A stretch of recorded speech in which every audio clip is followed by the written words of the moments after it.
Welcome to the Coppa dell'Emilia, a classic in the central part of Italy here. The peloton and the breakaways approaching the final hilly circuit will climb the passage to San Luca 5 times, including the uphill at the end of the race. A saw blade profile between here and the finish, very up and down, that should be good terrain to try some attacks.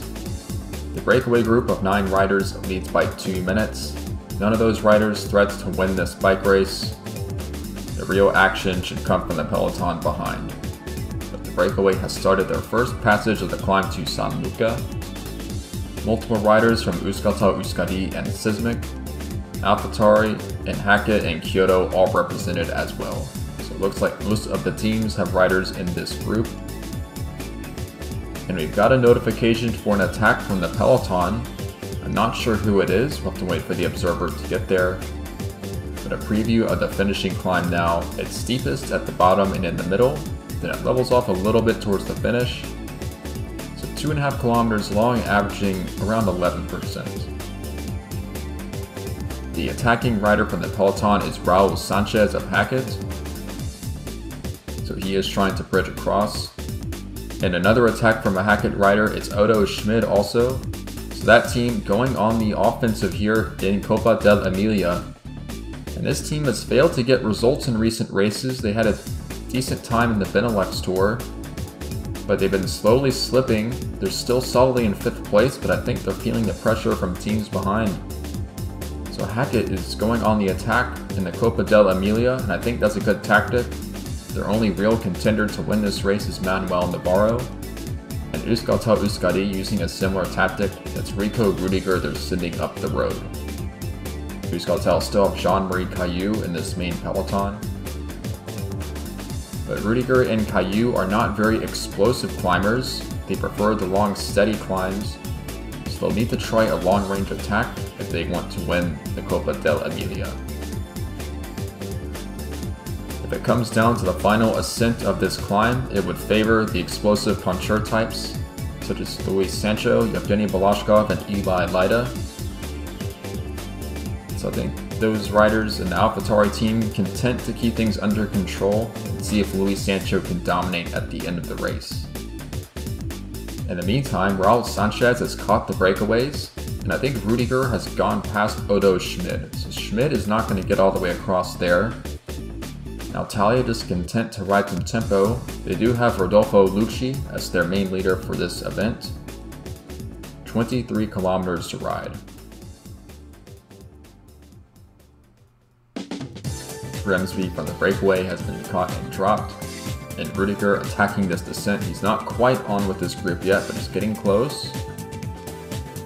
Sanchez already there for Hackett. Odo Schmid still 45 seconds in front of the peloton.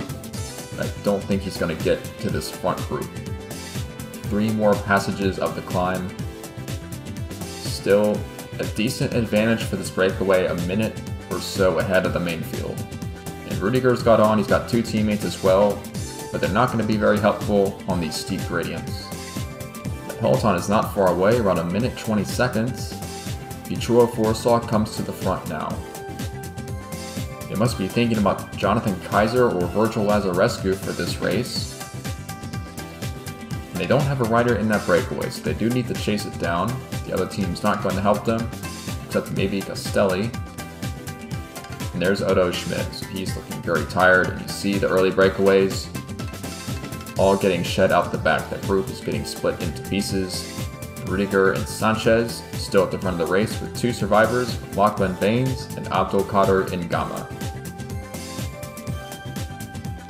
Ngama has been dropped, but Euskaltel still have 2 up here with Lachlan Baines and Rico Rudiger. Raul Sanchez as well.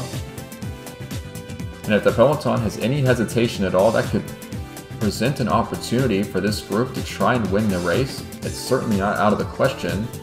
We saw it recently in the Eschborn Frankfurt when Josephine Udebaya attacked a couple of times and ended up beating everyone else to the finish line. So this peloton needs to keep up the tempo. There's only 10 kilometers to ride. See now Talia, well, the previous race winner Udebaya is not going to let breakaways get off this time.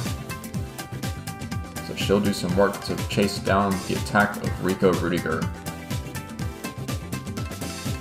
I think if the breakaway gets to the final climb with any advantage, it'd have to be a pretty healthy one, close to a minute, I would say, because they would be tired at that point. But I don't think we'll come to that situation because all these riders looking tired from the early attacks. So now it's just the big hitters. Rico Rudiger still with a slim advantage, but he's looking pretty tired at this point. And Hugo Zorzi comes to the front of this group here. It should be split into many small pieces over the top of this climb as riders start to crack. But still 24 riders in the front peloton, and they will have a chance to win the final ascent up to San Luca. Just 6 kilometers to ride. Several AlphaTauri riders are here. I don't see many Kyoto jerseys at the front of this group, but I think a lot of them are in this peloton. There's a few of them there. I caught a glimpse of Chongling Shen. There's Caillou at the back. We'll see what AlphaTauri has in store, especially Luis Sancho. He's the one to keep an eye out. And Sancho's on the front of this group. He's attacking this descent. He should be saving himself for the final climb. He's cooking himself too early. Unless Balashkov is a leader, but look at Balashkov. He's giving up positions, and Sancho is attacking at the base of the climb. The final kilometer in the bike race, and Sancho has launched. But he's gone early and he's fading. Skopko leading the line now. It's just an all-out effort into the finish. We'll ignore the mechanics car there getting in the way. But it's Jerome Moik and Harold Skopko who's leading into the final meters. But Sancho not giving up. He's on the shoulder of Skopko. And I think he's got the speed to get around Harold Skopko. So Luis Sancho just dominating the final climb to San Luca. Well, he started this effort way too early and it hasn't mattered in the end. And that is a sign of a top-class rider. Tremendous effort by Luis Sancho to win the Coppa dell'Emilia. Despite the tactical miscues, it did not matter in the end. Harold Skopko settles for 2nd place. Evgeny Balashkov in 3rd for AlphaTauri, and Jeff Cooper was 10th. So that team has scored a lot of points in this race, and boy did they need that. They are starting the slow march back up to the tails of Kyoto in the team standings, and what a way to do it here in the Reggio Emilia region. Ibai Leida the best place for Kyoto in 5th place. Now that the dust has settled, we'll look at the results of the Coppa dell'Emilia now, and Luis Sancho is the winner for AlphaTauri. At the same time as a group of 7 riders who are all sprinting it out at the end, but he's got there ahead of Harold Skopko in 2nd place. Skopko continues to score very well in these Philly Classics. He's picked up another 400 points for Jupiler. Evgeny Balashkov 3rd for AlphaTauri. He looked very good on that final ascent. Dolfo Lucci 4th for Natalia, then Ibai Leida in 5th place. Jerome Moikin, Giovanni Canale, Hugo Zorzi, Chongling Shen, and Jeff Cooper rounding out your top 10. The highest ranked rider for Euskaltel Euskadi was Jean-Marie Caillou in 13th place, so they have missed out in this race. So perhaps the demise of AlphaTauri a bit exaggerated because they've struck back from the last 2 races, including a dominant performance here in the Coppa dell'Emilia. They will have another chance in Il Lombardia, the final Monument Classic of the season. 850 points for the winner of that bike race, and if AlphaTauri were to take that, they'd be right back in contention. And those are words I didn't think I'd say after the Benelux Tour. But so things have happened in the VeloTour. It's still not over with 2 races left in the season.